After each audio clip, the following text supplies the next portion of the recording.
কাকা অঙ্ক খাতা আছে? আছে কাকা আছে। আচ্ছা তাহলে একখান অঙ্ক খাতা দেন। দিচ্ছি কাকা। আচ্ছা নাও। কাকা এর দাম কয় টাকা? হলো 20 টাকা দাম। তা কাকা এই অঙ্ক খাতায় কয় পেজ থাকে? হলো 100 পিস থাকে। তাই এই খাতায় কাকা 100 পেজ থাকে? আমি একটু গুনে দিই। 2 3 4 5 50। কিরে কাকা এদিন 50 পেজ বললেন যে 100 পেজ থাকে? দেই আমার কাছে দে তো কাকা, আমি একটু গুনে দেখি।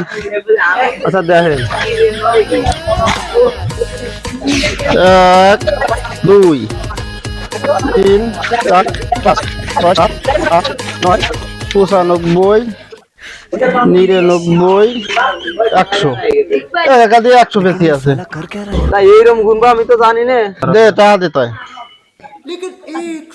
কাকা 20 টাকা দাম তুই 10 টাকা দিলি কে? আরে কাকা তুমি যদি খাতা আমারে এপিট ওপিট গুনে দিতে পারো, আমিও গুনে দিচ্ছি। যে কয়টা? 10 টাকা। আর এই যে কয়টা? 10 টাকা। এই হলো আপনার 20টা।